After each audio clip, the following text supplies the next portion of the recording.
নমস্কার, আমি শর্মিষ্ঠা এবং আমি সাধারণত আমার ড্যান্সের ভিডিও এবং আমার যে ড্যান্স একাডেমিটা আছে শর্মিষ্ঠা ড্যান্স একাডেমি তারই ভিডিও পোস্ট করে থাকি।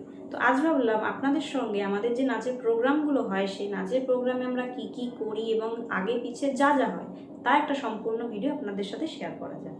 তো আজকে আমাদের একটা নাচের প্রোগ্রাম আছে, সেখানে আমি কীরকম কী সাজছি এবং আমার ডান্স ক্লাসের বাচ্চারা তারা কে কীরকম সাজছে এবং আরও কী কী করছি সেইগুলো জানতে গেলে আপনাদের সম্পূর্ণ ভিডিওটা দেখতে হবে। তো চলুন দেরি না করে আমরা নেক্সট স্টেপগুলোতে পরপর চলুন। তো প্রথমেই স্নান করে নিয়ে আমি আমার চুলে ছোট ছোট বেনুনি করছিলাম, যাতে চুলটা একটু কার্লি হয়। কারণ আমার যে প্রথম ডান্স পারফরমেন্সটা ছিল সেটা ছিল দুর্গা ঠাকুরের। তো যেহেতু ঠাকুরের নাচ ছিল তো চুলটা একটু কার্লি করতেই হতো। তারপর দেরি না করে আমি আমার মেকআপের দিকে চলে গেলাম। আমি আমার মেকআপটা একটু তাড়াতাড়ি করে নিচ্ছিলাম, কারণ আমার যে ডান্স ক্লাসের বাচ্চারা আছে তাদেরও কয়েকজনকে সাজাতে হতো। তো চলুন দেরি না করে আমার ফাইনাল লুকে একেবারে চলে যাই।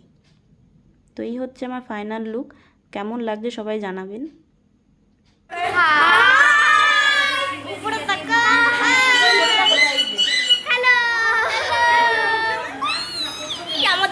আরও তো অনেক কিছুই, কিন্তু সেগুলো ভিডিও করে ওঠা সম্ভব হয়নি। তবে আমাদের যে ডান্স পারফরমেন্সগুলো সেগুলো আমরা পরবর্তী ভিডিওতে আপনাদের সাথে অবশ্যই শেয়ার করব। ছিল তো একা প্রোগ্রাম করেছি তখন একরকম, আর এই প্রথম আমার গ্রুপ নিয়ে, মানে আমার যে dance academy Sharmishtha dance academy, বাচ্চা বাচ্চা সবাইকে নিয়ে প্রথমবার পারফর্ম করলাম। খুব ভালো লাগলো এবং আপনাদের উৎসাহ দেখে আরও বেশি আমরা উৎসাহিত হয়েছি। তো আশীর্বাদ করবেন আমরা যেন আরও ভালো পারফর্ম আপনাদের সামনে তুলে ধরতে পারি, আর এরাও যেন আরও বেটার, এর থেকেও বেটার আপনাদের নেক্সট ইয়ার দেখাতে পারি। তো এটাই বলার